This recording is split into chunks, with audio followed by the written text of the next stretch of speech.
Hello. Should we just blast off right now, Steven?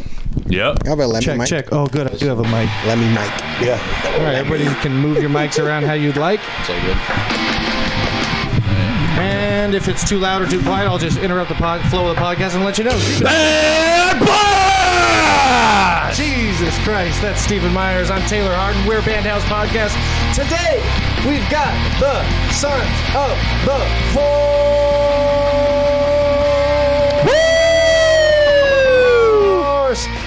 Usually that clip ends a lot sooner, too. So. All right. So let's start vinyl. Is that what the first topic of conversation, or is it gear? It can be. It depends on if you wanted to eat the whole podcast up, talk about vinyl. That would be great, because I have nothing to talk about. Yeah, we have no vinyl? We might be here until 2:30 a.m. or something like that. If you're good with a marathon session. The first 17-hour podcast. Yeah. Starts on, the history of vinyl. Record. That's right. Yeah. Oh, I mean, Derek over there. Yeah. I mean, I'm a newbie when it comes to vinyl. I'm the runt of the litter, so to speak. Okay, fair enough. But Derek over here is the Yoda of vinyl. He knows everything about vinyl. Yeah. I personally think it sounds better to stream music. I love CDs. I love CDs. I love CDs. They sound clearer. That's why I have this button. Actually, CDs. CDs. There's like actual science behind that, because they hold like what is it?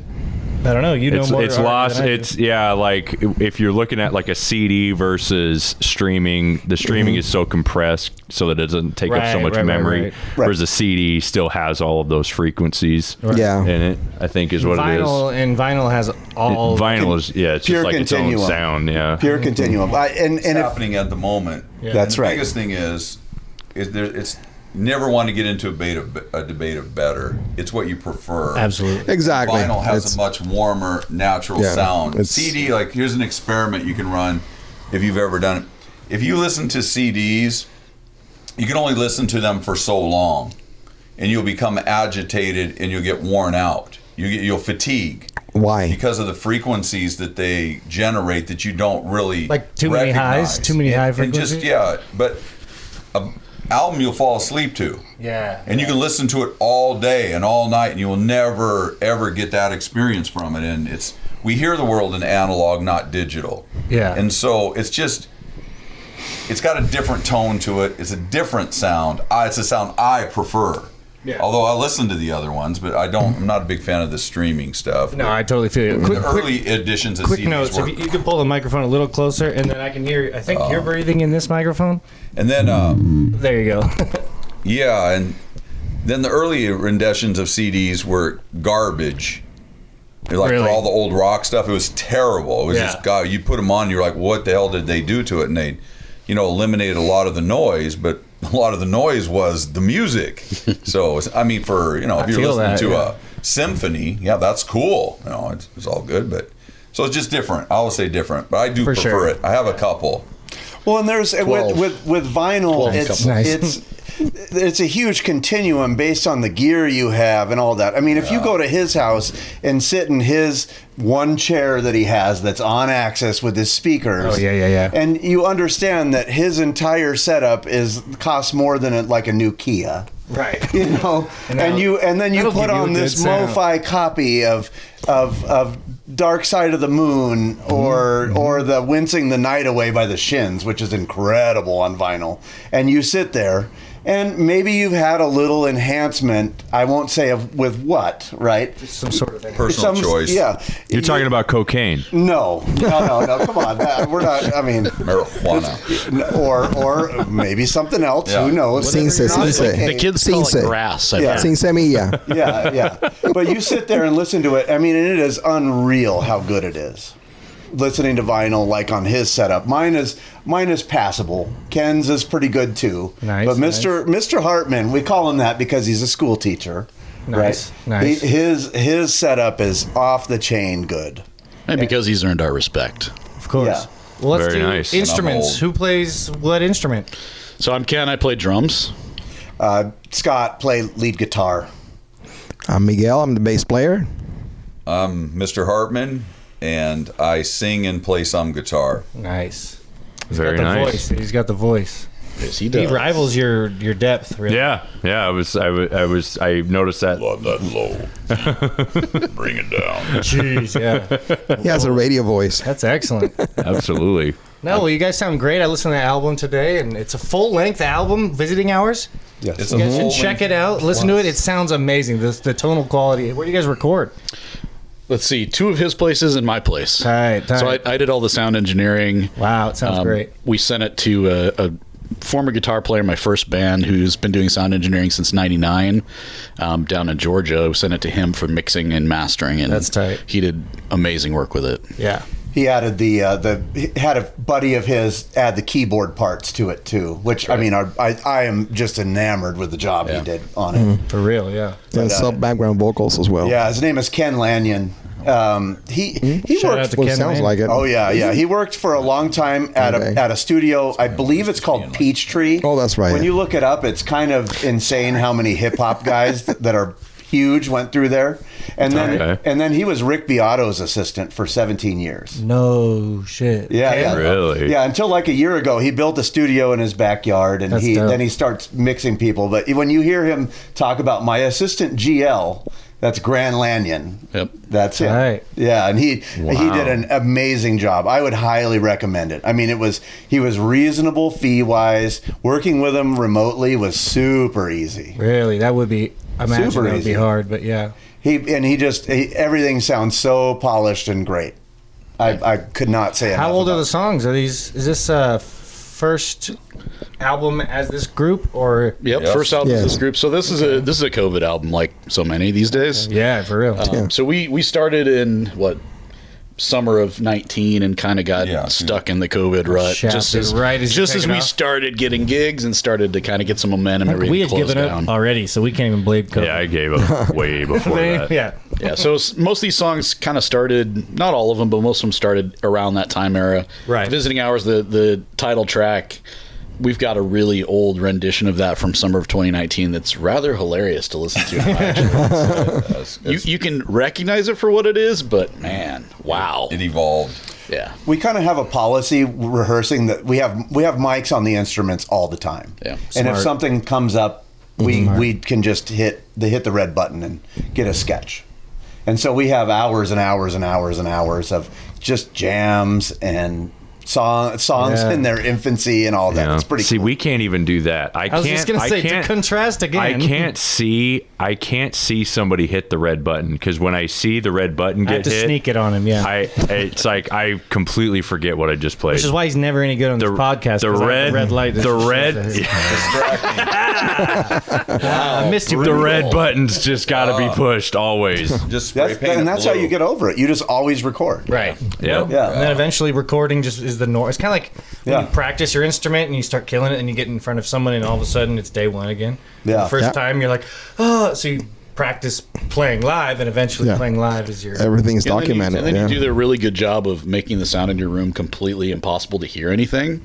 So that way you're used to things when you're on stage and you're like, I can't hear Mr. Hartman. I can't hear him. Doesn't matter. I'm used to that. This is how it normally feels. That's right. Because We'll you don't play know what you're mime getting music. when you show up. Yeah. Like, where's the blocks for them so I can hear myself? They're like, just hear yourself in your head. Well, Yeah. that's super helpful. Yeah. Sure. Yeah. You scream over the top of that because that's what I want to be doing. That's the first however many years of my singing has been learning how to just not be too quiet, even when the PA is as cranked as possible.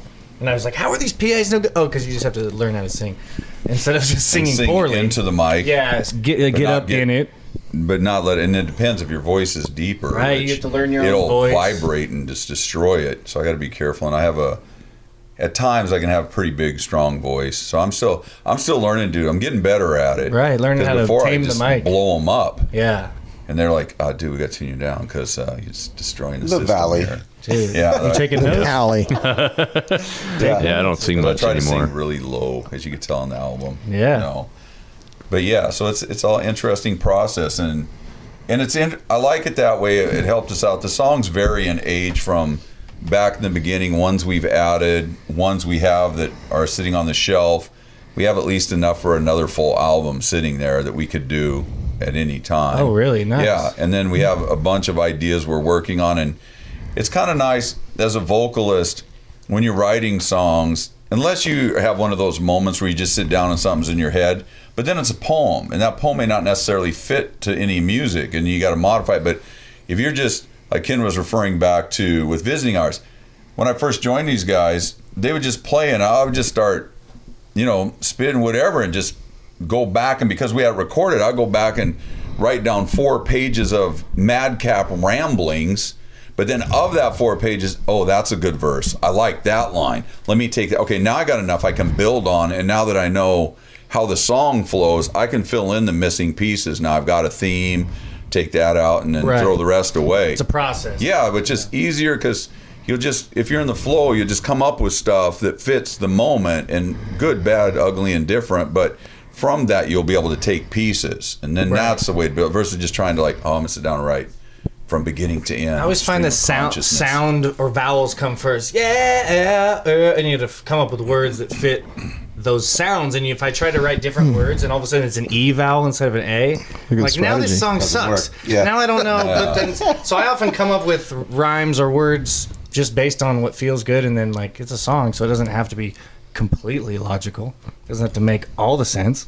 That's kind of how we are about really songwriting in general, is we are serial refiners. Yeah. And even I would say the recording that you hear is sort of a snapshot in time. Of course, it's one that's made elaborate by sound engineer and mixing and Tim Madera, the keyboard player, and all that. But when you come and watch us now, you'll see that there's definitely different little nuance and dynamic stuff that's added. And I think as we play them into the future, it'll just continue to change too. Absolutely. And some of it gets really subtle, right? It's minor feel changes. It's fills that fit more tightly into the mix. It's the groove gets a little deeper. We love that things stuff, like that. though. Yeah, I know that. I know it's really about we've had conversations about that stuff too. Usually with Metallica, we'll do it the live way.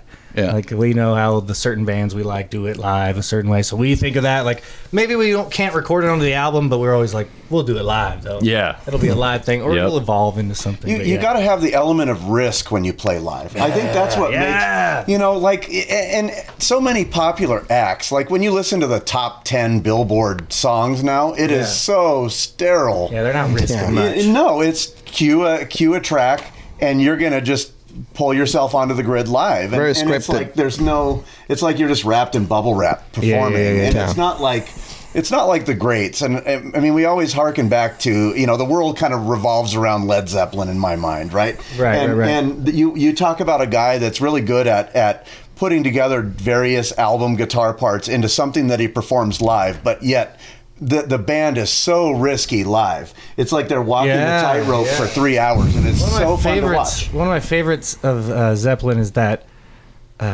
"Since I've Been Loving You" song remains the same. The crackdown in his voice. He goes, "Ah!" His voice kind of has that crack to it.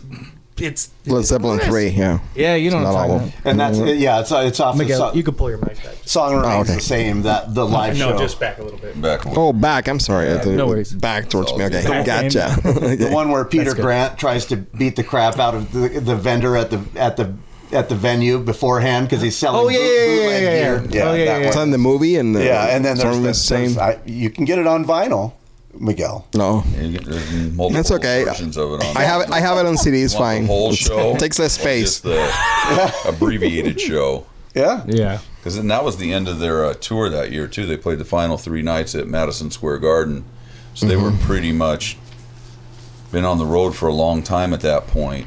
Dude, it's refreshing to hear some good Led Zeppelin talk. I've witnessed too much Led Zeppelin slander over these last few years. Slander. Because people are internet jealous idiots. of them. Just jerks, stupid jerks. Yeah, they stole every song they wrote. That's what it is. No. And it's that's such a crock of Stimpy. Yeah, because they did it in a way that I've only heard about Stairway to Heaven being ripped and from that's something.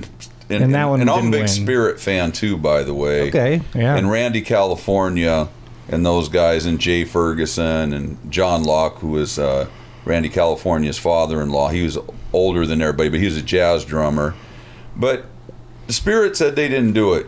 because it's a chromatic D chord, the beginning, and then it's a line cliche. They go in two totally different places after the first few notes that are similar. I mean, and the song is Taurus that they do, and it's just like, and then of course they'd say they stole it from the blues, but then if you make that argument, isn't every blues song stolen from the one blues song somebody Nothing's wrote? original. I mean, derivation is the nature of the game. I mean, that's right? Nobody. So I mean, there's two ways to innovate, right? You absorb a bunch of stuff and you put it together in a way that no one else has really done it exactly that way. Or you get some weird technique and some weird instrumentation and do something that's literally never been done. Right. Like guys like Colin Stetson, I don't know if you know who he is, a jazz saxophone player, plays contrabass sax, and he mics everything in the room, and he uses his pads for percussion, and he circular breathes. So he's got this really sort of droney sound that is uniquely his, but it's one thing, and that's all he really does, right? I mean, it's not that it's completely limited, but the innovation has its limitation by the way that he's done things, right? So where do you go from there? Like, the innovation is inherent in the way you've mic'd yourself. Yeah. Or you absorb a bunch of things and you do things that people are going to pick stuff out and go, hey, that sounds a little bit like this. Oh, that piece sounded like that. You know, another band's done that chord progression. You know, that's the nature of the game. You got. Well, I mean, I feel like that happens to literally any band ever. Yeah. You right? I mean, to some degree, you're going to imitate the bands that you grew up listening to and that you love. That's just how it works. How else would it work? Yeah. Your influences. Your influence. Yeah. I mean, the hope is that you've absorbed enough that you're doing something that is your voice, right? Like, right. Yeah. And for the Zeppelin thing, like, we have influence of a lot of bands, but back to that, if you ever, like what Ken was saying, like, they took that, but they took the blues and they twisted it and made it something completely different. And all you have to do is listen to the first Jeff Beck album with Rod Stewart, and they do You Shook Me, and it's that traditional Rod Stewart song, you know you shook me, bah, bah, bah. And then, you know, Robert Plant's going, you know you shook me, babe, and you're like, okay, that's the same song from the exact same era that came out in the same year, and that's old, and that's something we've never heard before. Right. And that changed everything right there. That's so. Yep. That's innovation. That's why they are my favorite band. And so many people with Zepp, they kind of go to this. You know, you're influenced by Led Zeppelin, and it ends up being an amalgamation of, like, really kind of the heavy riff, you know, progression that they went through in their career. But I think the best influence you can take from those guys is how they were able to do so much, you know, different structure, genre, dynamics, but it still sounded like them. Right, the same four guys. When you know, they just touched all four corners of the music landscape, but they still made it sound like them, and I think that's missing from a lot of music that comes out now. Well, and there are a lot of bands that when you listen to their new record, it's basically recreated their previous record. If you look at if you listen to Led Zeppelin, almost every single record is different. I mean, look at how different Presence and I always say it wrong, Out and Through the Door, Into the Outdoor. Yeah. They're so different, and then you have Coda and you have Physical Graffiti. They're so different. Yeah. So different. Yeah, but you know it's them. It's kind of like Sons of the Forest. Oh, you know it's us because we only have one album. But signature sound, and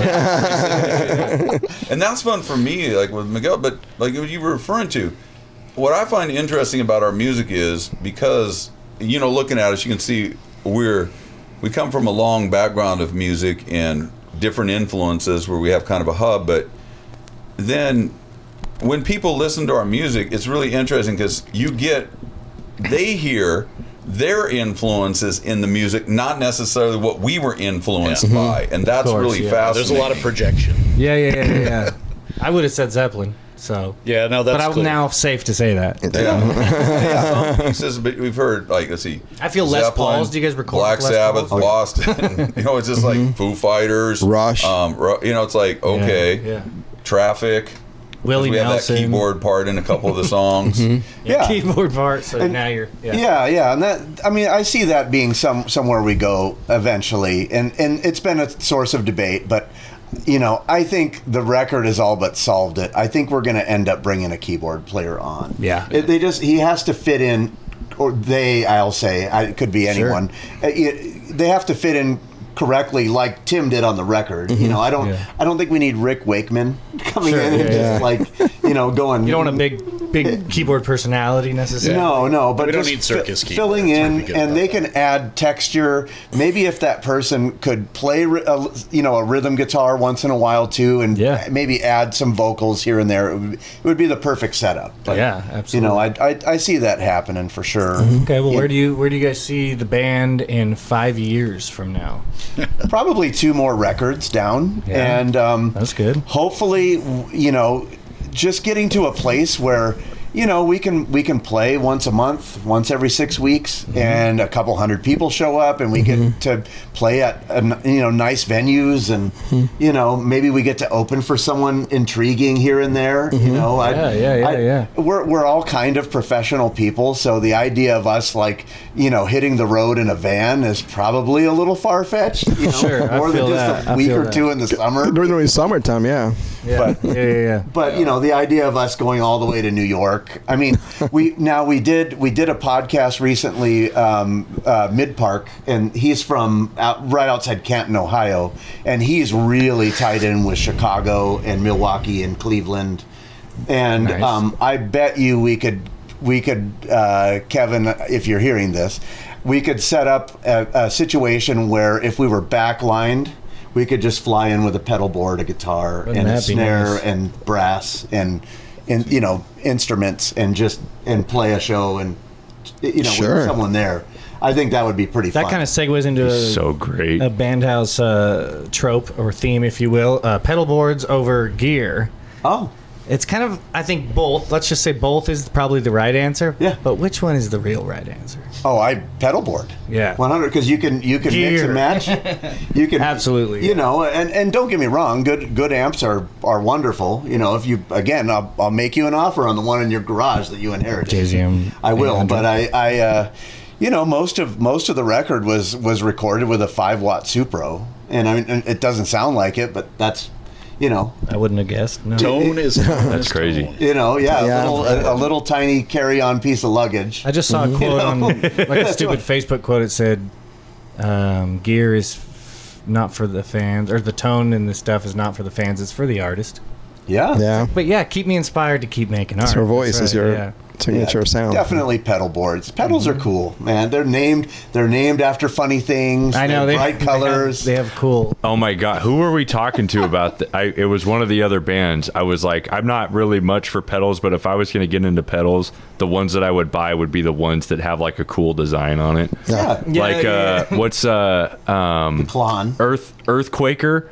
Is a brand. I think they're kind of like a Overdrive, and they're like a small. Well, I don't know how small they are, but kind of like a startup, sort of a off kilter kind of place. There you go. And like but if you look at their pedals, they all have these like crazy, like cool, like it'd be like something diamond you could get encrusted. a tattoo of. I don't know what it does, but I'll make it work for the music because it looks. Exactly. That's the only reason I want it, just because it looks cool. I have one of those in my room. I haven't plugged it in yet. Yeah, it sounds kind of like the way I buy wine. Like, the label. So tell us about your pedals. What kind of pedals you got? Well, I just got a really cool one, and I.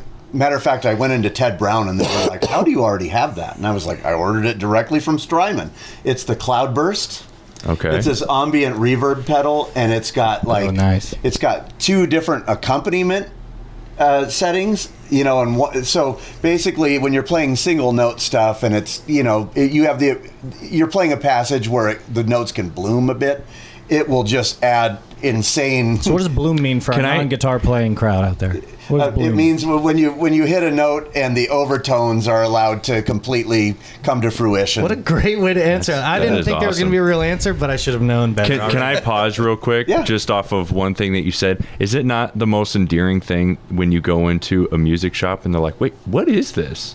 Oh, and you're like, oh yeah, I got something fucking cool. Yeah. You should really plug this in and take a listen. That happened to me when I went into Ted Brown to get a setup on my bass. Yeah. I have it's a Fender Aerodyne, which is basically, it's a jazz bass, but it has a precision pickup in it. Okay. Is basically the thing. And the guy took it out of my case. He's like, "Wait, what? This is what is this?" Yeah. And I was like, "It's a Fender Aerodyne, man. It's a pretty cool exclusive take on an old standard. Yeah. So what piece of gear do you want that you don't have? Oh, If you were to name one thing. probably Ampeg SVT. Yeah. A big old. Gotta have a heavy- fridge. I want the fucking fridge, man. You've got a place I want for it the here. fucking fridge. I want the Keep it in the 810. garage. Beautiful. I got no use for it other than I backache. just like it. Just want it. Oh I no! just want it. My dad's friend had a gig for us lined up. Oh So yeah. you can bring it to that There you house go. party of like 30 people. Yeah. I don't think I would get it by then. That's the thing. I'll shop them and like they're usually out of stock. Oh, you do window shopping? Oh, online? dude, I do Sweetwater. Oh yeah. Sweetwater Yeah. is my entire internet history. They call me all the know- time. Oh, just like, how you doing? I do. Yeah. I'm wondering if I'm you fine. are still playing music. Yes, I do. It's almost adult film level to go onto Reverb and just type in Les Paul and then sort from high price to low price. Oh my god! Oh my god! But with How many pages Sweetwater, down get a do you bag get? of candy. Yeah, how many? Come on. You can just see Scott's wife walking into the room and That one. closing the lid. And How many what pages? were you looking at that? It was just reverb. Hey, Scott, why are your pants off? Yeah. I know, but you know what? Some of the stuff is so expensive that you look at that if your wife walks in, you'd be like, it was porn. It was porn I was looking at. I was looking at porn. Oh no! I have the wholesale like the one day where things get to the right place when I can actually afford to buy one. I have the sales pitch down already. Do you? Oh yeah. You know, it's the one item that appreciates in value that you can actually use. See, he's giving away the 0-day vulnerability. Yeah. You know, Wow. because you know, I can tell you, okay, $450,000 is real expensive, but I can tell you the same guitar in 1998 was on the wall, and I went $45,000 is real expensive. Yeah. You know, and you Yeah. can pull it out of the case and play it. You know, See the point. you know what I mean? I mean, what other thing? You buy baseball cards, you can't unwrap them. Or else it right. goes down Oh, yeah, in 'cause you value, can- right? oh, you can't. There's all. You buy a little Star Wars toy. All right, I'll take one, dude. You know what I mean? Yeah, right? 1959. Yeah, get you some put oh, that yeah. 86, That's the 87 one. Michael Yeah. Jordan Oh, it is. rookie on your bike to make the wheel go. Oh, Didn't really hold its value. That's a mistake. dude. yeah. Didn't know it at the time though, because it was just a card at the time, right? Right. Wow. We were Like any other going into dollar. baseland. What kind of bass do you play? Yeah. Jazz basses. That was. You have a jazz bass? Jazz bass. Yeah, I have like 3 of them. Oh, yeah, I that's do the the Mexican maids one. Yeah. They're good. They're good. Yep, I quality. just got one of Absolutely. those too. Yeah. Yeah. Are yours American or Mexican? So the Aerodyne is actually Japanese. Japanese. Those are Okay, good, too. those are Yep. good. All right. All right. Cool. Yep. So, Fine. but yeah, I mean, I go more. I think if I was to get another one, it would probably be a P bass. P bass. Yeah. I like the precision sound, but I don't know. There's a lot of song like I mean, I like Red Hot Chili Peppers, and he's I think pretty much exclusively jazz basses. I mean, I think he has his Flea, own like yeah. signature. Oh, yeah, but back sure, when he that's- like in the 90s or whatever, I think he was. All right. I've got a Yeah. game for. So, I don't know. It's tough. I've got a game you for kind you of have two. to have both. Yeah. or anyone who would know, but name a bass player who doesn't play jazz basses, starting with you, and you go back and forth until you run out. Who doesn't play jazz bass? Yeah. Geezer Butler. Tim Comerford. Okay, there's 2. I don't know who is that. Is that a name? Is that a That's Rage Against the Machine. oh, he's a music He was a man. guitar player just a few years ago. He did the old switcheroo. Now he knows all the bass players. Why? Why? For Why would utility. you? Why would you take such a demotion? Money for money. He sold out. Who else? Paul McCartney. McCartney. Yeah, Oh, he's- McCartney. Yeah, Hoffner. Yeah. I just started with a name and hoped I'd finish strong. High pitched voice singer, Canadian. Bobby Dahl from Poison. Oh, he already said. He didn't say Geddy Lee. Oh, sorry, No, he said no, Geezer. no, Geddy That's Lee. right. Yeah. Plays Geddy a Rick Lee, and yeah. What does Morty. Geezer play? What? Same as McCartney. They look Fenders, but they're different. not. Yeah, It's a different brand. I don't know. I'm not sure. Yeah. That That whole band has special gear. What does The Geddy Lee heaviest play of gear. again? Ricky. Rick. Oh, he plays Rickenbackers. I mean, at least on most of it, right? I mean, those guys, they own it. Geddy Lee, you're talking about? Yeah. Of course, they also play jazz. I got for Christmas the Book of Bass. Ooh. Oh. Geddy Lee Book of Bass. Oh man, it's awesome. I haven't finished looking at it. Like, is it like how to play bass or no? what is It's his collection of basses. Oh wow. That he has. Oh really? Oh okay. Oh yeah, and then there's a lot of, and then he has taken pictures with a bunch of other bass players. I think there's some pictures with Geezer Butler, with Flea, I think, with who else? I forgot. I haven't finished watching it. Who's looking the at other it. Ricky player?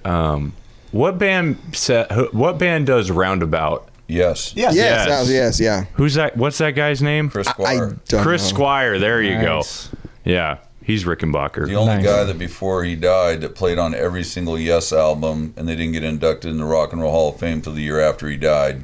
Oh, that's cold. That's a crime. It's cold. Super Yeah. cold. That Ice sucks. cold, dude. The guy from Grand Funk played jazz bass too. Mel Schachter. Yeah. So good. Bootsy, come Oh on. yeah, Bootsy those doesn't guys play could jazz jam, bass. man. Oh yeah. So and He plays, but some- my gears for gigs, I just have and I just finished paying off as a oh my god, I forgot the name of it. A Mesa Boogie Subway 800 watts. Yeah, Hell it's yeah. a small head and 10 I think to 10 inches woofers, and Is it the? Is it the? it's a killer. Is it the 2-channel subway, or is it? I think it's at one channel only. Is it one channel? Okay. Yeah. So, but it's 800 watts. It's a killer. It's a monster. And it probably has worked maybe maximum 10 hours because I've only used it. I'm only using it in gigs. So. Nice. Does that have Is it a tube preamp? No. Is it all think so. solid state? I can't remember now. Yeah. That's something I'm out of touch with is solid state versus tube. I don't think people use tube bass amps as much. No, I mean, now some of the early Marshall heads were actually bass amps. Or the early Marshall. Oh yeah, like Plexis. Those were bass amps. Interesting. I mean, Lemmy. I've been told it was always a Marshall. 200 watt plug Marshall. it. Yeah. I've been told plug a bass in a Marshall stack. It sounds, Really? sounds killer. Yep. It's probably Lemmy what Lemmy did. It works both ways. I just saw a short clip of somebody playing their guitar through an SVT, and it sounded I thought fucking that amazing. was fine, but I thought if you put a bass into a guitar rig, it would ruin it from the low frequencies. Yeah, the reeling in the But years that's the risk solo was recorded that's the through a risk you bass amp. take. Oh really? At the Wow, Yeah, I that's could see that. so Yeah, bizarre. yeah. I like That is that. so bizarre. I like how I say I thought it could ruin. They're like, yeah, well. So No, that's rock I and roll, mean, man. I don't know. I mean, honestly, if you get into like professional level stuff, I'm like paying attention now, and usually, if I see a bass rig, it's usually an SVT. I mean, honestly, when it's on Like live, stage, you mean? Like, oh yeah. Yeah. So, question, bass player, 5 strings or 4 strings? I only have a 4-string. I've never I have played a 5. I have Good for a you. Dave Ellefson Jackson 5 strings, and I've only kept it because it looks badass. But Yeah. it's just I just pick it up and then and then when I pick up the 4 strings, I just messed up. Yeah, I think it just, for me, it just doesn't line up with my whole, because I mean, I played guitar way before I started playing bass. Okay. Yeah. Right. So I mean, on a 4-string, you're Here's the 4. equivalent of a 5-string. It's an octave down from your top 4 strings on a guitar. And So then, that just makes sense to me. All you have to do is just think of Steve Harris, Geddy Lee, Billy Sheehan. They don't play 5 strings, so you're good with 4 strings. You're still Yeah. cool. Yeah, yeah. I know. It's Those are the bass gods, the 4-string. bass Exactly. gods. Those are actually my gods. gods of the old world. Rock. Yeah, because jazz I have other people, but Sure. yeah. Yep. I see a lot of It's 5 just strings it's- lately, like in just like random cover. Yeah, bands. well, yeah, newer bands like Alter Bridge and things, which is a good band I love, but yeah. So. They use that B a lot. They use a lot. Yeah. Of those tunes. And that B and that deeper, graver You could probably sing that B. C and I know D you- is awesome for some songs. Probably is. Yeah, Yeah. that was gnarly. That C and yeah. Yeah. Yeah, I don't know. I mean, I don't have anything against 5-string. I've just never. No, I don't either. It's just Yeah. it's just like the CD versus the vinyl. It's a personal preference. But yeah, that's what I'm saying. That it's For sure. What? You know, isn't it more like the style of music you're playing? Because like you really need it in majority. Now I will say the 6-string basses, that's a little fucking ridiculous. You need to calm the fuck down with the 6-string basses. Buy a harp and get it over. We need to talk some more shit. That's a good community to piss off. When I The first bought it, 6-string basses, give me a break. That When would I just first prove bought the the- point, you're a frustrated guitar player. when I first bought the 5-string, I was just practicing home with the playlist I have, and then all of a sudden, came out the Trooper. Iron Maiden, my favorite band, and I was playing it with a 5-string, and I stopped, and I said, playing the Trooper with the 5-string, it just doesn't feel good, and it's not right. It's wrong. Yeah. It's just wrong. But I've had the opposite where there's like certain songs that I want to learn, like I don't know if you get into the heavy stuff, but what's the guy's name? Ryan. Oh gosh, dang it. Ryan Martini from Mudvayne. Mudvayne, I've he's seen like him. strictly 5-string, right? And he's got some nasty riffs that I would love to learn, but it's like, I don't have a fucking 5-string. So that can't. That's God why. damn it. Yeah. I mean, it's the same thing on the drum side, right? Like, I don't have a double bass pedal because I don't play that kind of music, so I don't need it. Yeah. And Boy, when I lost my I have this kit now. Doesn't really call for a double kick. However, there is a double kick. I might hook up to that little boy. But All right. I used to. That was my party trick. I don't know how Robert Trujillo does I it. can't do. I don't know how Robert Trujillo does it because Metallica, there are some songs that plays with a 5-string, and then other songs he brings out a PB and. Yep. Well, and his technique too is. So you have good technique. To me, a lot of fucking people, ridiculous. a lot of people go back to Cliff Burton, but it's the original badass, but to me, Trujillo has brought in many more elements and variety and diversity in his music. And the guy, he's amazing. He's the best Metallica bass player that Dude, they say ever had. more. I don't know a lot of Trujillo advocates. Not that he's bad, but I think he flies under the radar because he's not Cliff Burton. Exactly, but he is. He's a good musician, and he's seasoned. And he has the Hispanic also influence music on him as well. I've seen him playing some flamenco. I was just about to say, have you ever seen that video of him playing the flamenco guitar? It's crazy. And he played in Suicidal Tendencies, and he's a heck of a bass player. Yeah, he's pretty incredible. He's a great personality in addition to the band, so I've always loved him, but I haven't given him the true appreciation. It sounds like he at the deserves. beginning I was like, I don't think he really fits in with them, and they should have hired me instead. Yeah. I played guitar and I felt the same way. Damn, I would have been really good. Anyway, He also is a stunt double for Jason Momoa, I heard. Oh yeah. I see it. Filling it in. You might have to do a couple more curls. They just expand you with the camera. Oh, there you go. There you go. CGI. That's all. All right, can we get back? So pedals. What's up with your pedal board? We got one cool one that you just got. That I just added that on, which it actually was very timely because there was stuff on the record that I was like, I need to try to find a way to occupy space like the mix engineer did on the record, to add some ambience. And so that came out. I was, I'm a serial YouTuber of gear, and I was like, ooh, I think that would really be good. But damn it. Okay, who's your favorite gear guy? I gotta know. Man. We keep going off on tangents. I mean, okay, so if you want to go into the YouTube guitar and gear people, I mean, my favorite YouTube guitar player right now, hands down, is Tom Bukovac. He is incredibly good. Just the stuff that guy does. I mean, when you're Nashville Session Player of the Year like a decade in a row, I mean, but he is so fucking tasteful. And the tone he gets and the feeling he gets while being precise. I mean, he's the perfect mix of all that. Sounds like he's going on the top 100 guitar players list, BandHouse edition. Oh, 100% he should. I'm telling you, go and check him out. I will. And the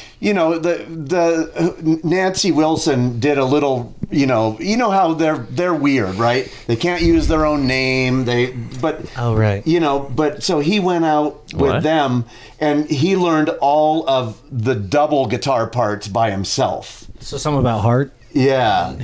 So, the name Heart is owned by people other than them, I think.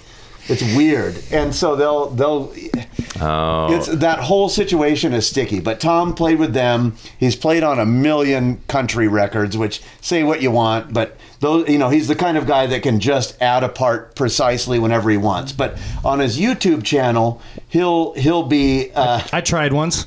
Beautiful. I actually own a pedal steel. Woo! It's really hard to play. I bet. I played one once and it made no music. It's very difficult. It's like you got to think like an octopus. You got half steps, and I know the rules, but that didn't help me. Yeah, and it's you're tuned to a ninth chord. And it's weird. But so Tom he'll just do these little jams at his kitchen table, and he's just sipping on a Rolling Rock. And you're just like, what in the fuck was that? He's in his happy place. He is really. Pedals though. And pedals. So pedal. Why? I mean, I like what Rhett Scholl does. Yeah. I mean, I think him and I have a similar, approach to playing, and so it really works. And I like his gear. I like his pedal board setups. Yeah. He's not. He's got tasty tones. Yeah, sure. totally. And he's like 7'5" too, so that's cool. He is 7'5", and he's building a studio in his basement. So we'll see how that goes. Yeah. We're gonna see if he's got a bruised forehead all the time. Yeah. I like him. There's a couple of other guys that just, I can't really name names. I'm usually looking at gear, except for those guys, because they do other content too. So, okay. YouTube has been really good for. If I were to be like a new player now, it would be so much easier to learn how to play guitar. 100%. Yeah. Oh, yeah, back in the day. 100%. You can just go right there. Oh, what do I want to learn today? Here it is. I know. 100%. Yeah. I did the, classic, you go to a guy for a half an hour once a week. And it pales in comparison to, you can literally just rewind a YouTube video 100,000 times. Half speed. And now they do the half speed for you, and you don't have to rig up any systems. I don't know. Back in the 80s, so we relied on the guitar magazine, magazine musician. The tabs. The tabs, And what was that chord? I know. Yeah. And then, I remember in my room back in Puerto Rico, that's where I grew up. So lifting the needle and put it in a bag and trying to learn the parts, or the cassette tape, rewinding it and going back again and writing it down. And good for you though. I do that. Your ear. I do that these days just to go back and just to remember, and I don't slow it down until I slow it down inevitably. But like at first I try. Yeah, and there's some even websites that you just type the song, and then it plays you the song through a YouTube video, and then it gives you the chords with the lyrics. What's your excuse, people? Get out there. I mean, literally. It still hurts my fingers, though. The most useful piece of gear, easily, for the money, is the Positive Grid Spark. The little amp. No kidding. Oh, God, okay. yeah. That thing Is that a battery-operated one? Yeah. The little, I mean, it's like basically a Bluetooth speaker, but it's a modeling amp, too. And they have an app-based deal where they have tons of backing tracks on there. You can do lessons. You can also, since it's a Bluetooth speaker, you can just go on YouTube and get backing tracks or play along with stuff there. There's a million sounds. I mean, it's like $300. I need a billion sounds, though. I'm over a billion sounds. What does your live rig look like? So my live rig is a Marshall 412, and right now I have an Origin 50 combo that I just unplugged from the 112 and plug it into to the cab, and you can go 15, 25, or 50 watts. So it's a three-way go on it, and 50 watts it's enormously loud. But I usually go in the middle. I sort of run it as a pedal platform, so it's like right to breakup. Kind of. Hey, how do watts work? Since people watching might be like, well, his is 800 and yours is only 50. Oh, guitar. How can you guys play together? Guitar tube wattage is way different because of ohms. Yeah, or is ohms involved? I don't even know if that's what it is, but I mean, it's not. If you so back in the day, I had a Softtech MiG 100 head, and I had a 412. It basically is like the JCM 800, very similar to that.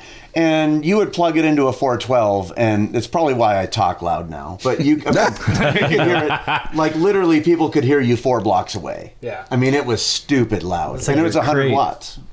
I had my crate was not loud. That is the quietest 120 watt amp you can possibly buy. Probably solid state. Was it solid? It's solid state. I remember being loud, but we were kids. But my Marshall, I think was either 100 watts or 120. That was also a solid state. Was it that amp was louder than the shit. MG 100? The MG HD effects, I remember that. Yeah. So it must have been a 100, but it was a head, and I had a 412 Marshall cab, but I also had a 412 crate cab, and I would fucking hook it up to both of them.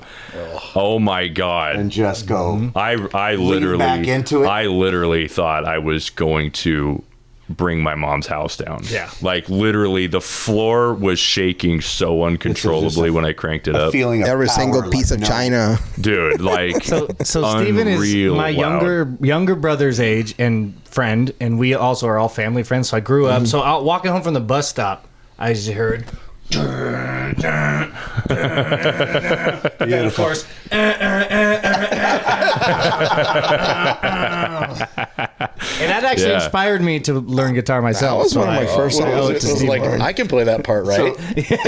So I run my primary guitar is a Les Paul R8, so a 58 reissue. It's a 2013. I actually bought it at Groon's in Nashville. Like a really expensive guitar? It's I don't know. It's like $5,000. Yeah, okay. You know, it's not bad. That's pretty expensive. That is crazy. I'll take it wherever, but I mean, it's an incredibly good sounding guitar. Right. I think with a Les Paul, it's all about the neck pickup having a bell like clarity. Like you can, because Les Pauls are all very different. Like especially with the neck pickup. And if you plug it in and it kind of sounds like a semi-hollow body, buy it. Okay, all right. You know, some of them get muddy, and just put it back. I've heard that. Yep. You know, don't get. I have a bunch over here. I need to give the bell test to. You got to give the bell test. Give them the bell test. I find most of the bridge pickups are very similar, and you know you're going to get Les Paul heavy. You want it to sound like a thick Telecaster. You know, and that's kind of what a Les Paul should sound like. And then the rest of my pedals, I have a Crybaby, a Bad Cat 2-stage overdrive, which is it's kind of clonny, so not really mid-range boosty, just boost overall, you know. Okay. And so you can have kind of one behave as a boost and one behave as like real drive. And then I have that Keeley dark side pedal. It's just so versatile. Because you have a rotating speaker, you have a phaser, you have a flanger. Oh, I want that. You have, those are cool, kind of. You have it like a Echo Rec, basically, a pretty good Echo Rec sound without buying a $6,000 huge tape machine thing. You know. Yeah. And then that's the Keeley. Yeah, definitely. It's like $300, really worth it. And then Phase 90 into that, and then a carbon copy. And then into that now that the Strymon Cloudburst, and then I have a golden 2-stage reverb that I just because my Origin doesn't have a tank, so that's just like kind of my spring reverb little something on it, and that's what I do now. And I have some stuff that I used to have a tremvelope like I still have it. It's not on my board. It's that the weird riff in Little Sister. That's in the third verse. The second song? Yeah. Okay. Yeah. That weird sound. That's a lot of tremvelope there. Tight. Yeah. And I have a tube screamer and stuff. You do a lot of tap dancing Nice. live? Or you, Oh yeah. It's like a whole choreography. Like it, It's that's almost you almost have to rehearse for that. Exactly. That's what I felt like when we were doing a band where we both played guitar, both did pedals, and both sang harmony together. And after an hour of rehearsal, it was like we were beat. Yeah. And we never hit the notes because we sucked at singing. But that was then, dude. We got a lot better. Yeah. I got a lot better. Steven. I didn't get any better. It's not easy to do though. Right. Yeah. It's because if you're singing and playing, it's different if you're just strumming and you're singing, that's cool, but if you're doing anything, it's hard to think about, and they don't always match up with each other. I mean, you got to drive and that then into you're muscle like, memory. You're focusing on one body, and you're like, oh wait, I was supposed to be playing a chord there. I think it's a scale, whatever. That's the worst place to be, and I've been there too much. And that's live again practicing. Scott and I had a band in the '90s together, and one of the songs that we played was part of it was in 5, and then it went into 3, and then 4, and it kind of changed time signatures a bunch.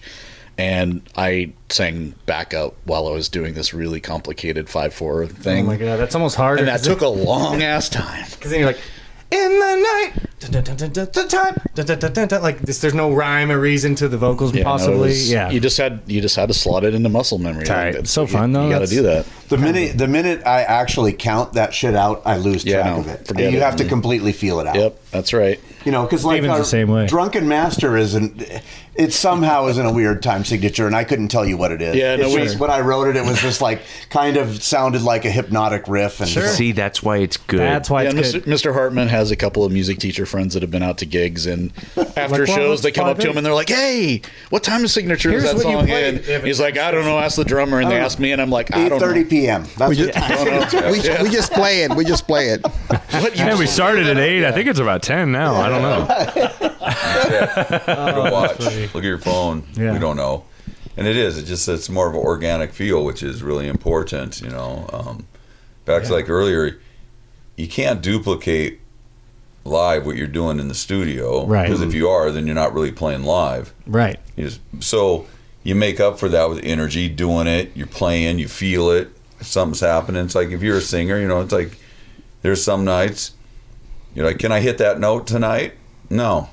It's not going to happen, so I got to come down, or you always know too. I'm going to change the phrasing slightly, or you know, tonight, no, I feel pretty good. I think I'm going to go for that one and see how I can. It's always because you're thinking about it. You know? In those situations, I always feel like at like 50% of the time, like let's say it's my highest note in my set or something, but 50% of the time, I'm like not going to try it because it's a winery and no one's going to care anyway. Or. You know, 40% of the time I'll go for it and I'll feel like I kill it, but no one will even care. Like I said. Yep. And then there's that extra 10 when someone's like, or it was probably my dad who sees every set I play and goes, well, you really did some kind of wonderful. You did the high note there tonight. And I'm like, Yes, I did. Yes. Thank you. Now, you said that you Thank you play very guitar too, right? Sure. Oh, okay. Yeah. I was going to ask what your rig looks I like don't too. have a rig. Oh, okay. I plug directly into my like close and play. Hell yeah. My No, man. I don't. What do I have? a deluxe. I have pedals, but they stay here at the house. Reissue. I have my play Telecaster. predominantly my telly, my Sweet. Mexican-made tobacco burst telly. Sweet. Cool. And I have just distortion pedal, tube screamer, whatever that is, and then I got a unicorn pedal. All right, that's some gear. Unicorn. I don't know what it pedal. does. It's like It's a just blue. like a it's rotating pretty, speaker. and Like- the lights flash super he bright in your subscribes to eyes. that. So you're like, and if it gets going too fast, you're See? like on the floor convulsing. It brings live energy. Yeah, you're just like, I need more, and I just turn it up and things like An air horn just I don't even have it on. I just have the light going really fast. Like, yeah, it's doing something. I usually like maybe on one song. Yeah, I saw a video. I forget who it is. It's somebody like maybe you might know because it was a famous bass player, I think. And he's got a producer switch on his bass. And they're like, "Well, what's that?" He's like, "Well, in case a producer tells me my tone's not right, like, well, your tone yesterday was way better. Can you get that tone you had?" But I know it's the same settings. I just flipped a switch that does nothing, and they always say, "Wow, that's the tone I love." And I'm like, "That's the best thing I've ever heard." I haven't seen that. That's hilarious. I forget who it was. I think it was a bass player. Could have been a guitar It's player. literally just a toggle switch super glued onto the On body. there. Not even worried. placebo Like no switch, electric baby. behind Just it at all. the crowd will go wild. You're like, "Be ready for this." That's right. Yeah. So, but back then, I play guitar mostly just to fill in, mostly, and then to write stuff. You know, I just like to play around on it and bring ideas in and say, "Here, try this." I've gotten better over the time a little bit, and Did you start playing guitar or singing first? I sang first a long time Okay, ago. so you're a true blues singer. Do you do choir? I used to, like when I was young. Yeah, they usually pilfer off the basses. Did you have a deep voice when you were young? Relative, yeah. Yeah, because I know that your story was you couldn't get out of doing choir. No. Yeah, it was my. I walked into the choir room one day and You're like, he "You're was, not leaving." He was like, "You need to try out for choir next year." The door closed behind you. Yeah, I mean it was. You're not going to leave. So you're that's- you sang bass though, right? And Yeah. it's like, yeah, they're far and few between. But you know, and then the sad part is most of the parts you're singing the most boring part Boring ever. stuff, is that right? But you're like super important to the whole scheme, and that's why It's they're like bass guitar. especially like high school. Yeah. If you can find Without someone us, with a decent deep voice, they're like all over you. Yep. So I would do it just to get a good grade. Yeah, easy class, guitar Made me tech. mad, I wouldn't Yeah. I wouldn't come What back. what do you teach? Good question. Children mostly. Wow. Put in your place. No, So you're a dad too, then? Nice. as far as I know. Yeah. Yeah. I currently teach a 3, 4, 5 highly capable class. So I have 3rd, 4th, and 5th graders all in the class, ranging from 8 years old to 11 years old. They score tests, and then my job is to try to keep them engaged and interested and moving forward whilst keeping the powers that be out of my room and leave me alone. That sounds hard. I don't like any of you, so just go away and let me work with my students. That's crazy. My wife she's had a 3-4 split, and she's had a 4-5 split. I didn't know that they would do 3, 4, 5. Only for the highly capable, because they thought, you can do that because they're all like the same. They're all ready to learn. Yeah, that's brilliant.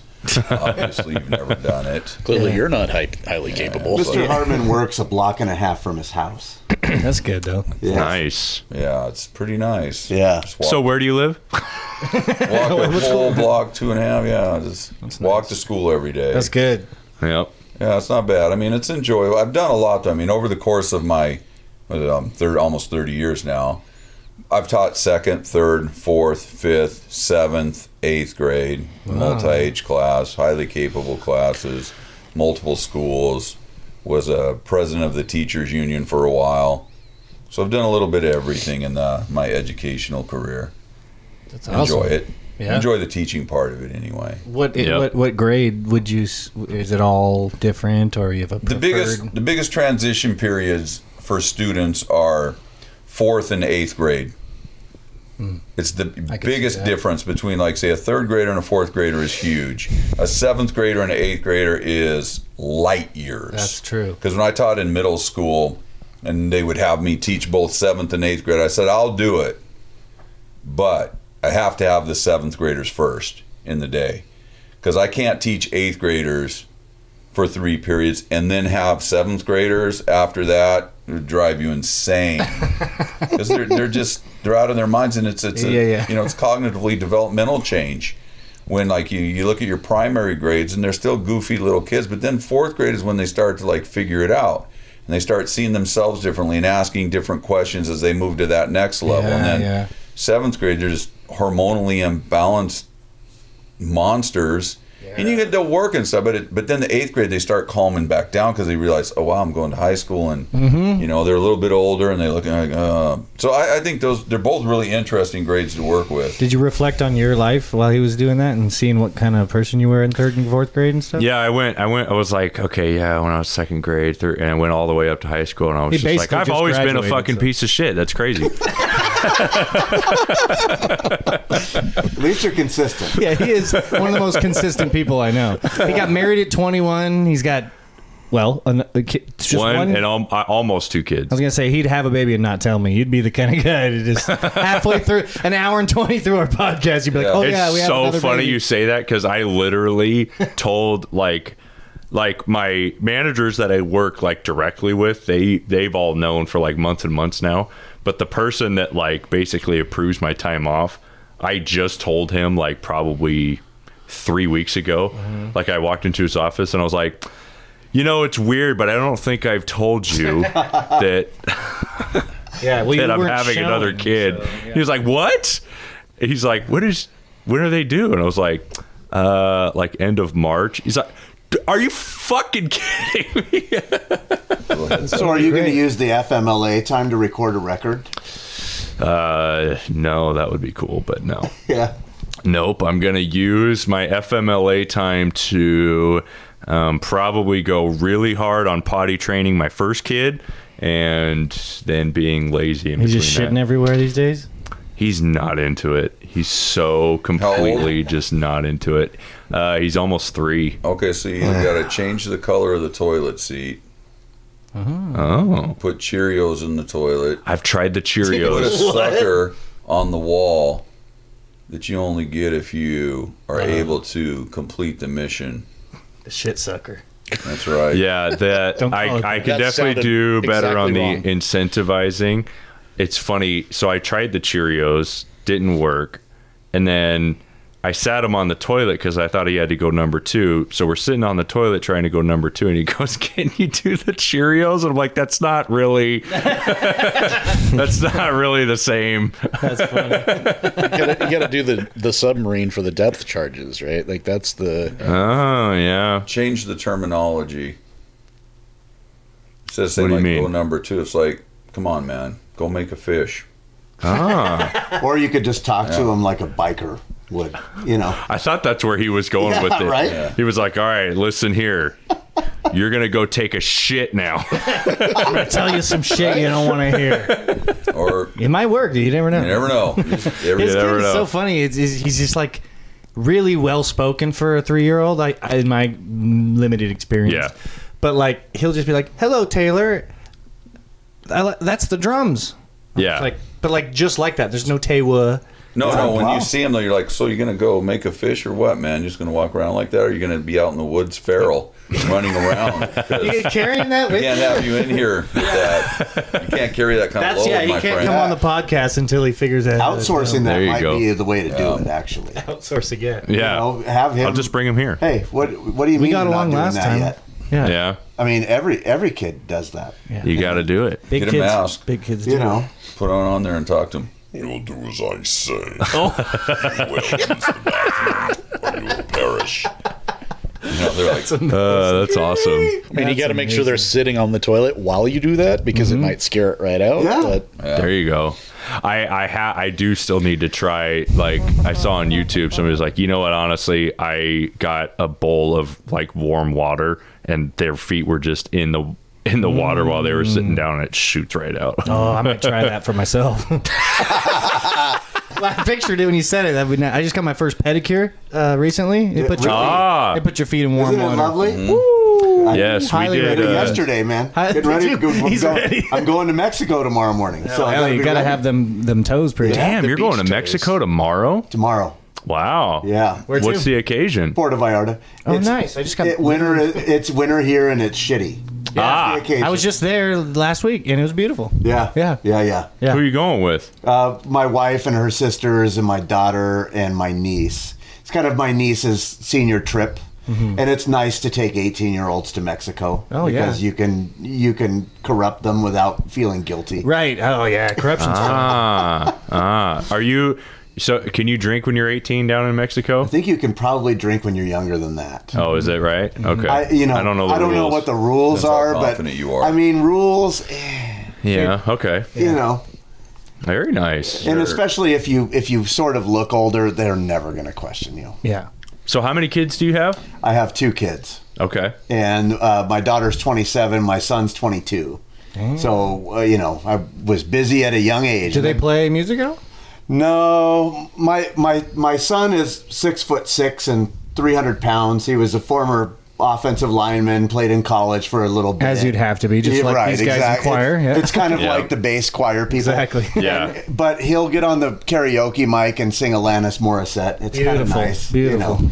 But that's about, none of them really have done it. I mean, for me, music was never forced on me. I picked it up out of my own volition entirely, and I think that's why it's always stuck with me. Same. It's not you're going to learn how to play the piano, whether you like it or not, Sonny. You never did that. So many people have that story, and it's like know. I get the point because I'm gonna try to force my kids to be good at stuff. But I think we did maybe it for like a year maybe or two, let it go. and they didn't like it. And I mean, it's there's a happy medium. Like, Yeah. so my kids, all 3 of them, I have 3 kids. All 3 of them, so the first 2, when they turned 5, they started playing piano. My son, who's the youngest, couldn't wait. He started at 4. That's cool. And then, my whole thing is like, you guys have a room full of instruments here, right? This is what I wanted for my kids. Like, it's just a bunch of stuff that you can pick up and try it out. Yeah, fun. And so what's happened is we have a piano upstairs, we've got instruments downstairs, we've got guitar, we've got the drum kit, we don't have a bass, but we've had brass instruments, we had a trumpet for a while. And it's just about like letting them try it out, letting them see what that's the best what they plan. resonate with. Yeah, I've just family members. I've not done any teaching in a long time with kids anyway, but the piano, it's like they seem to have most of the ones in my family have no interest in it earlier than 5, and I'm like, there's been like 6 or 7 that I've tried to teach piano to, and none of them seem to have any sort of musical. Like, where is the freaking kid on the internet that's 4 years old and already blasting off on the drums? My small sample size of 7. Right, well, and that's the one remarkable But I think when you try to force them to do it, then it just like encouraging support, not like with mine. I have 2 sons. One is 23 and one has just turned 20, and they did it on their own. They played in band. My oldest boy, he played band, and he played baritone saxophone, and he did that for a while, and then he realized he couldn't be in band and play 3 high school sports a year. Yep. And so he gave up the band. And then my youngest son did the same. He started out, he played trumpet, and then he switched to euphonium, and then he switched to tuba. What is a euphonium? Yeah. What is that? Yeah, what is like that? A baritone, so it's a little small. It just has a nicer, cleaner sound. A euphoric sound. And then he went from that, and then he just decided, I'm going to try out for choir. He never had done that before, and he did. And then when he made the choir, he's like, oh, what's that show choir thing? I'm going to try out for that. Nice. Like, you don't just try out for show choir. You have to like be. That's a lifestyle, man. He's like, it's like being a free man. Going in there. And so he did, and he went, and he made it. They're like, oh yeah. What voice type? He's probably more baritone to tenor. Type. Not really a true bass. Can't take over the full. Yeah, he's not going to just so. And then he did that, and he just bounces from thing to thing. He's interesting, like. Scott, son of my son, they played, like my oldest boy, he played, he lettered in football all 4 years, basketball 3 years, track 2 years. No did kidding. His thing. Yeah, he's 6'4", and he's like this lean, like can get up off the floor like ridiculous. And why are you guys breeding these monsters? What is going on? Well, and my wife is 6 feet tall, so mine is not. But yeah, and then my youngest one, opposite, he tried out for wrestling. He took like 3rd in city. Go, you gonna do that next year? No. Played football for a year. Did really well. He's quick, very good lateral movement for a defensive lineman. You gonna do that? Nope. Did it. So it's like, I think that's the thing. You support them in their interest, and you encourage them, but you let them do it so they don't hate it. And then even my oldest son, all the years he lived at home, and I have guitars laying around, and I strum and play. No interest in them. Goes off to college, picks it up and starts playing. Yeah. He and his little roommates, they do their little band thing now. So fun. So it's, you just let it happen. All about that. It's their idea. On its own right. It's their idea. And just say, hey, I'll support you. You want to do it? Support helps. But I'm not going to make you. Yeah. You see that so many. That's great. With parents, in this day and age, they try to over structure, right? Whether it be select sports or the instrument playing, and it's. Man, you see them go down rabbit holes, and then it becomes about the investment the parent has made time-wise more than the kid being happy. Plus, what's the best thing when you meet someone who's obsessed with anything? Doesn't matter what it is. If they're like super stoked, like you walked in, oh, I see you got a JCM 800. Immediately we're friends because not only do ours line up, but you're genuinely interested in something so much so I could see it in your face, and that's likable. That's a likable trait. That is the definition of cool. Like everybody thinks that it has to be something specific. No, you just have to own it and be just be genuinely who you are and be interesting. Like it helps that we are in a band and we're all cool. Of course, guys, because bands are cool. About mate, that's and it's all about. Always be willing to learn. You don't have to go to school to learn anything, especially now. That's true. Yeah. Heck, you can learn about anything, and just I think that makes life interesting. Is always try to unwrap the onion a little more and understand how it is. Well, yeah, absolutely. And we've got into a lot of the stuff that you guys have unwrapped, whether it's music related or family stuff, and that's super cool, especially because we have our own resident dad here. Just realizing we forgot to ask the fucking drummer what he was segueing into it. I was segueing into it. I know it sounded like I was closing it out, but I wasn't closing it out. I was actually going to say I had 2 more questions, one of which, what kind of drums do you play, my man? Damn it, I was so close. Dude. I'm gonna answer this, and you're gonna go, what? All right, let's hear it. So I've got a Noble and Cooley kit. Noble and Cooley. Yeah. Never so Noble and Cooley has an the interesting heritage. So they got their start as toy drum manufacturers pre-Civil War. Tight. Oh, tight. And then and then one of their sort of touch points was in the second when Lincoln got re-elected. They made the bass drums for the celebrations and for his train inauguration after his inauguration, and also after the Civil War, they made the bass drums for a party, like a victory party in Boston or something like that. Yeah, they're like, we're not fucking around with just kids anymore. This shit's real. Is this like the oldest drum brand of all time? I don't think it's the oldest, but it is very old. How are they not the oldest? That's like, I don't know. Hitting That's like stuff from with sticks, dude. That's old. That's from remember the drum 1800s. came from Africa. Drums have been around a minute now. Yeah. But branding. Yeah, but branding, like, Well, Did they brand Brand's it? still selling, maybe. Well, so that's the most interesting thing for me about their story is they still have, so their factory burned down at some point, but they still have the original steaming equipment that they use for steaming the shells. Oh, wow. Which is, for me, that's crazy. It's I didn't even know you steamed 150-year-old shells. gear. yeah, what is that? Is that just like the most upper echelon of I mean, no drum one coolly, shells some of you their can get stuff when they're is pretty steamed? upper echelon. So you're talking about a single piece of wood that's steam bent into a hoop, right, as opposed to layered. Yeah. Which is, so there's differences in the resonance, right? So mine is not that kind of kit. I've got a ply kit like everybody else or most people have. But mine's a little different because it's a little bigger than average. It's a 24-inch kick, and it's a pretty beefy thing, and it's also made from walnut instead of maple like most people use. But my snare is pretty custom as well. I actually had it built for me. It's a staff built, so it's chunks of wood that are kind of cut at angles, and then it's formed into the circle. So the grain goes vertically.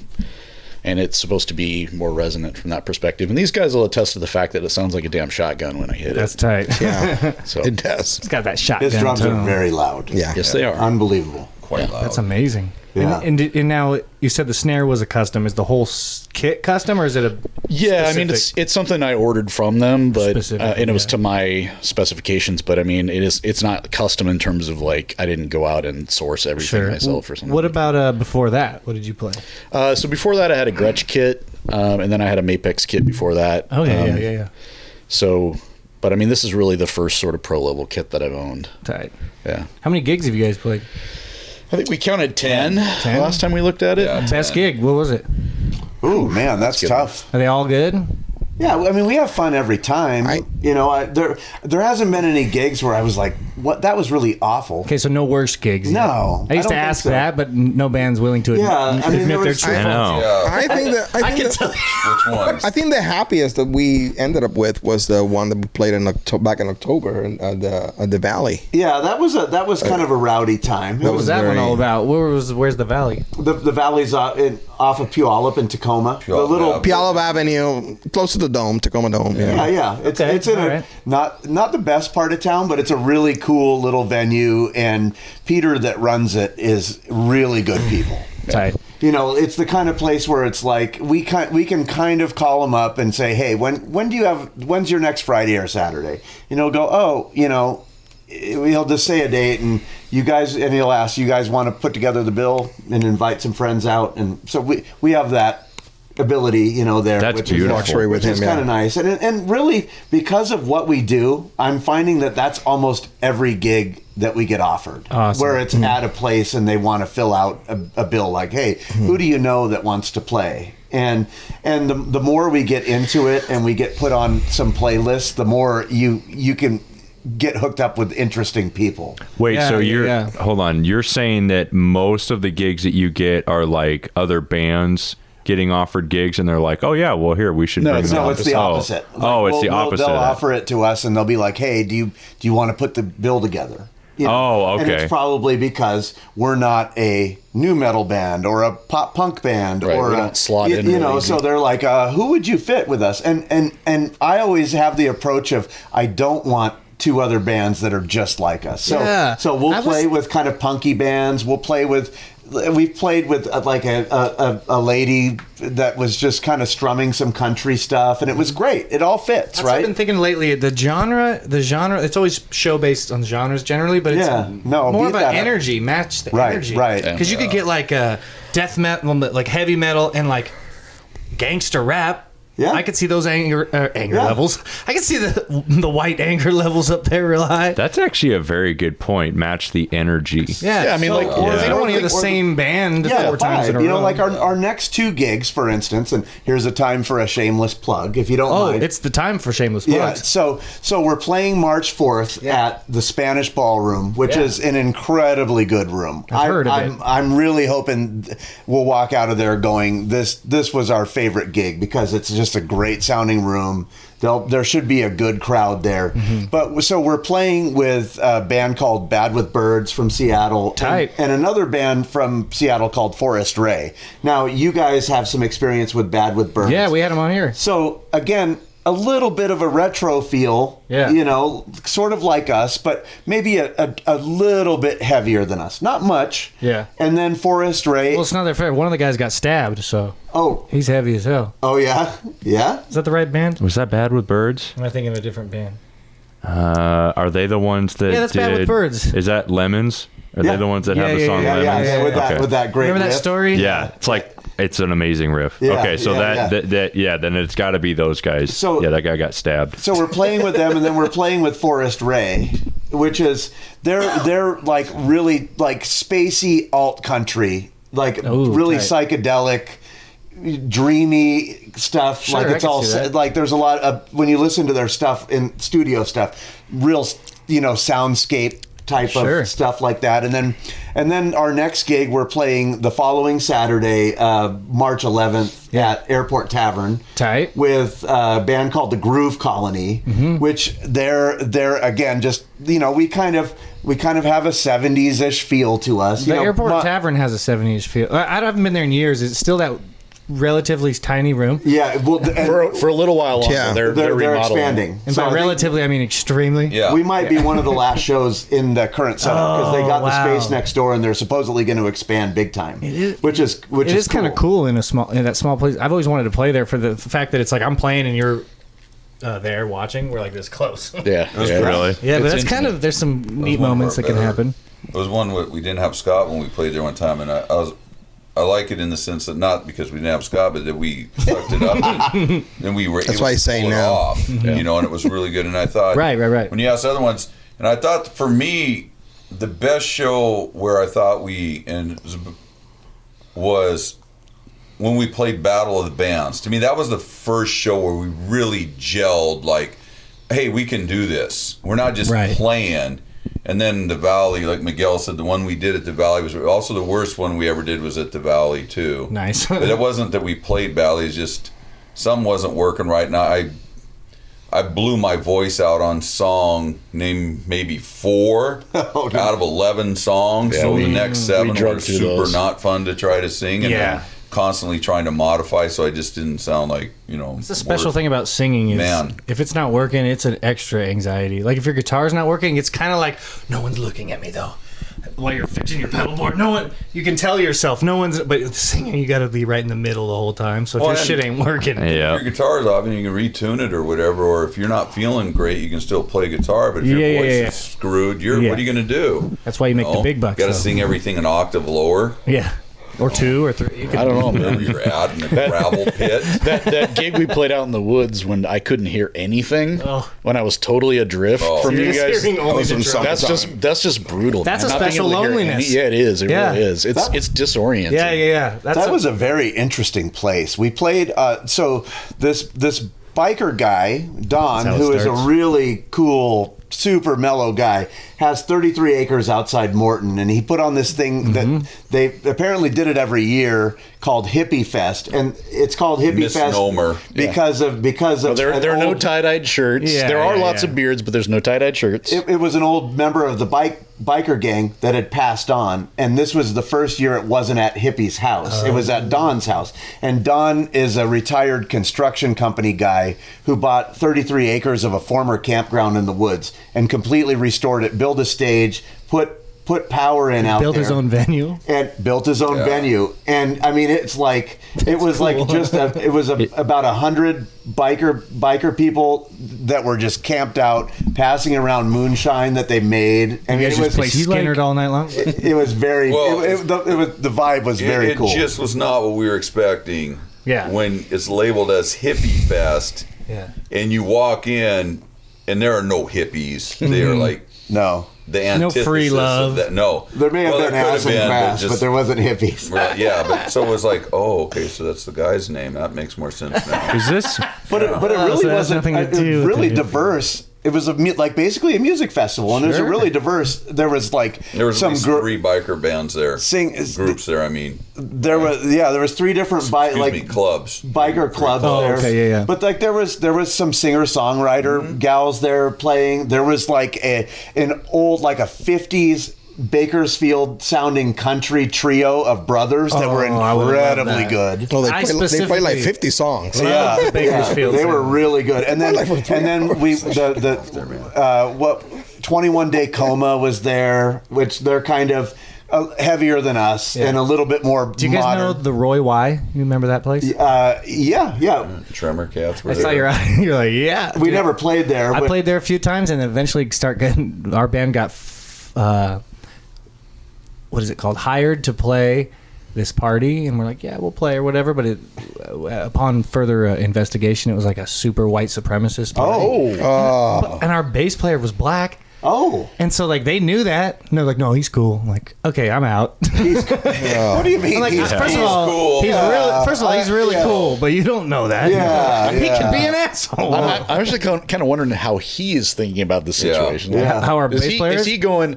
No, don't worry, they're cool. I don't think. Yeah, he is. no, I'm pretty sure he would. That not was a have wanted one-way to play cool, the situation. probably. Yeah, that was a one way. You may be, but we're not. So that was an interesting one. That was my experience with bikers. So can I ask? So this guy that invited you out to play in the woods, was he kind of like a short, little bearded guy? No, he was a big, and it wasn't him that invited us. It was another band called the Tremor Cats. Yeah. Oh, okay. And they were like, we have the best time. We just hang out and play music, and the guys got it. It was pretty fun. They could have done the sound better, but it was it was pretty makeshift. Is that the one you said where you could only hear the drums? Yeah. They definitely do it better. They were like a monitor short, essentially, on the stage, and we're loud. That's kind of our deal. But they really towards the end they had it pretty well dialed in. That's good. Isn't that after we brought our PA after we Told blew them the we blew their PA and we brought ours out from our rehearsal space, and it was that sort of thing. That's a tough yeah that was pretty interesting though. Other than that, you guys have had a good run in the last 3 years or Yeah, I mean, it's really been just the last year that we've been doing gigging. Mostly. Right, that makes more sense, We played at Meeker Days 2021. We couldn't last year because of scheduling. That was I've done that one. That was a pretty good one. You played that one? I played that one. Were you all at that one? I was in a country. It was my country band that played Meeker Days. It was. We're supposed to do it this year, but I don't think scheduling, because you kind of submit and then they come back. Well, the spot we have for you, and they said was Friday at noon. And it's like, oh, okay. Well, these guys aren't 3 people that are working. These guys. How do you do that? He also is a school teacher. Oh, really? And school's not done yet. Yeah. And towards the end of the year, they have some rules about taking time off to where they dock you if you. Of course. Yeah. And so we just can't. Last week's school. And the last time we played there, it was Saturday night at 5. Oh, that's why can't you do expecting that? Yeah. Why can't you do that again? But it is what it is. It is what it is, for sure.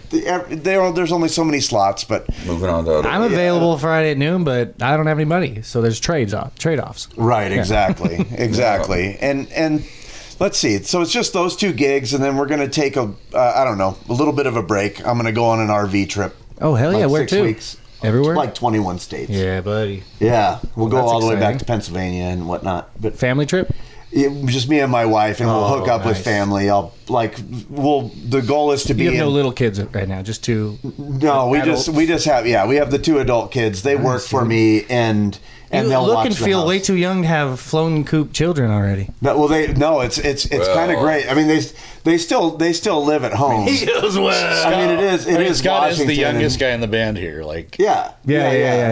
I'm 46 and I have kids of that age, which is okay. It is what it is, but it's kind of good to have been. I was 42 and my youngest was 18. That's what I was thinking. So you said that they work for you. So do you have your own company or something? Yeah, I own a trucking and logistics company. Nice. And they've God, they've worn a lot of different hats because the business has grown while they've been there. You know, my daughter can drive a forklift and, you know, knows how to work That's in the tight. warehouse, and That's tight. and you know, now they've done maintenance stuff, they've done billing. My son is going to get into sales. Those are all helpful things to know how to do. Yeah, it's never been here's the keys to the castle kind of thing. You know, I mean, it's good. Understand the business from a rudimentary spot, Absolutely. and a lot of it is honestly not just understanding, you know, how freight moves and how trucks are, but it's understanding how the people are in the business. Yeah.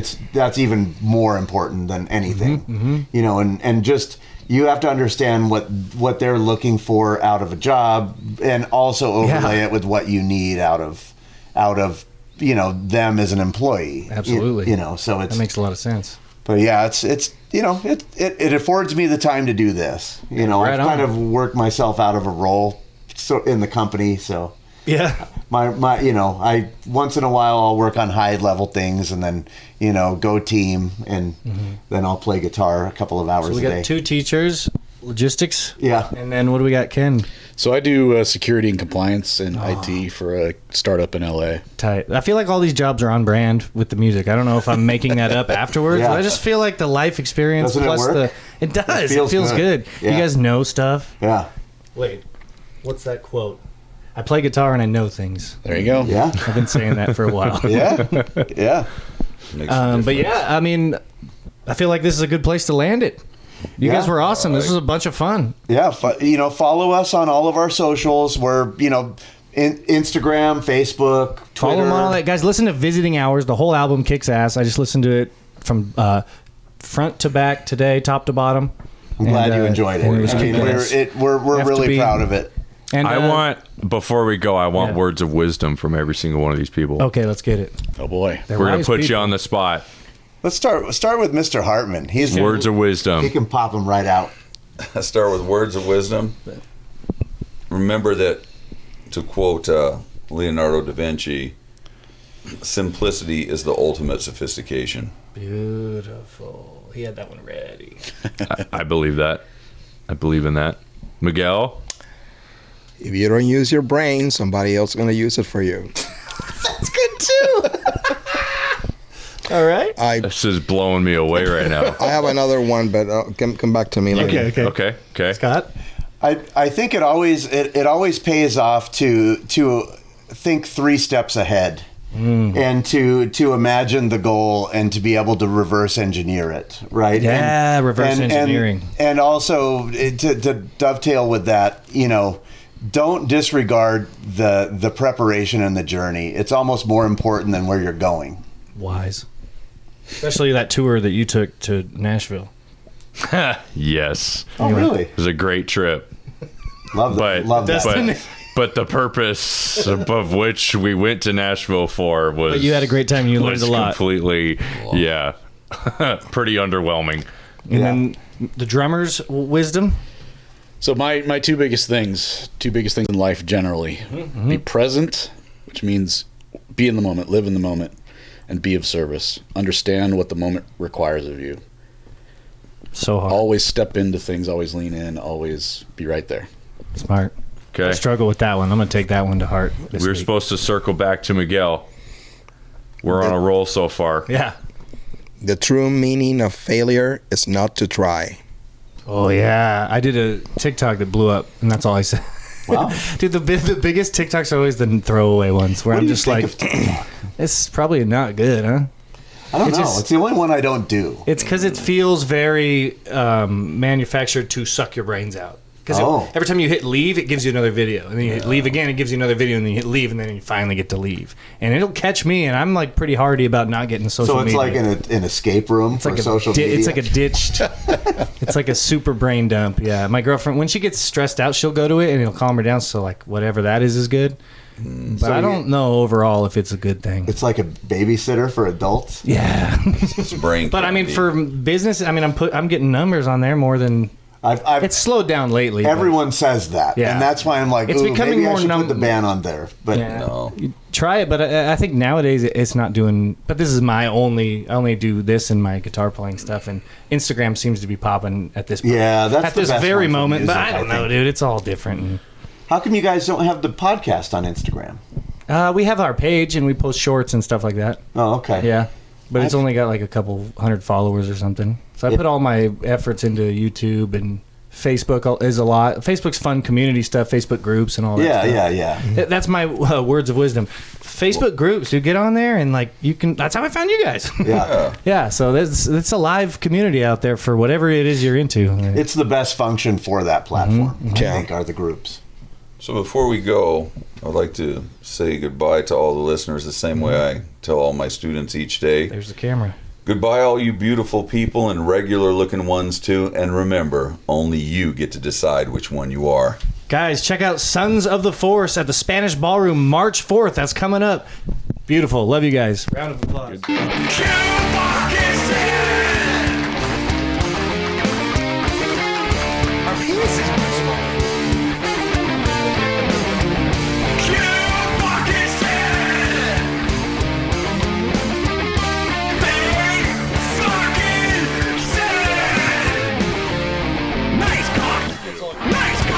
Time.